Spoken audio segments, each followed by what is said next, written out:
আবার রসুল পাক সাল্লাল্লাহু আলাইহি সাল্লামের নূরানি ইরফানি জিসমানি চেহারা মুবারকের সাথে হুবহু সাদৃশ্য ছিল এই দুই ইমাম পাকের।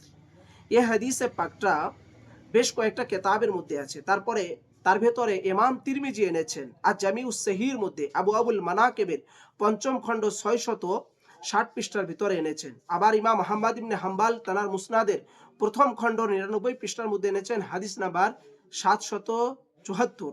ইবনে হিব্বান এনেছেন আর সহির মধ্যে, ইমাম দাইলাসি এনেছেন, আবার ইবনে আহমদ ইবনে হাম্বালও এনেছেন। অসংখ্য কেতাবের মধ্যে আছে। ইমাম মুকাদ্দিসিও এনেছেন, ইমাম হাসানি এনেছেন, ইবনে জাওজি এনেছেন সিফাতুস সাফা কেতাবের ভিতরে, ইমাম জাহাবি সিয়ারুল আলামিন আন নুবালা কেতাবের মধ্যে এনেছেন।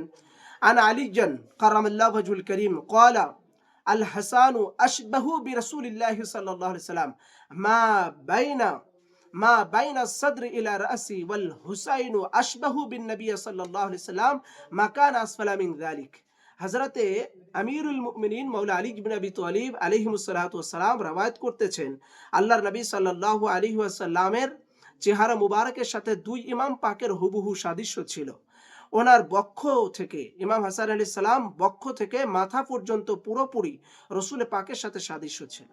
আর ইমাম হুসাইন আলাইহিস সালাম ছিলেন বক্ষ থেকে পা মুবারক পর্যন্ত পুরাপুরি রসুল পাক সাল্লাল্লাহু আলাইহি সাল্লামের সাথে সাদৃশ্য ছিল এই ইমাম পাক আলাইহিস সালাতু ওয়াস সালাম এনাদের।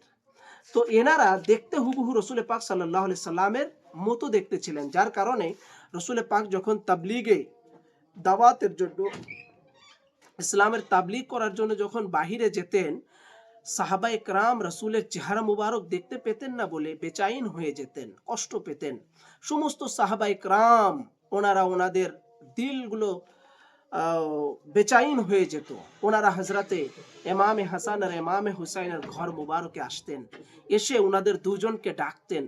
ডাকার পরে এক পাশে ইমামে হাসান আর এক পাশে ইমামে হুসাইন, দুজনকে, দুই ইমাম পাককে, দুই শাহজাদাকে এক জায়গায় দাঁড় করাইতেন।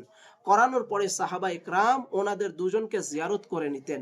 সাহাবায়ে কেরাম বলছেন, হাদিসে পাকের মধ্যে এসে যে সাহাবায়ে কেরাম রওয়ায়াত করছেন যে দুই ইমাম পাককে জিয়ারত করার কারণে, চেহারা মুবারক দর্শন করার কারণে খুদ রসুল পাক সাল্লাল্লাহু আলাইহি ওয়াসাল্লামের চেহারা মুবারকই দর্শন করার স্বাদ আমাদের মিটে যেত। সুবহানাল্লাহি ওয়া বিহামদিহি। সম্মানিত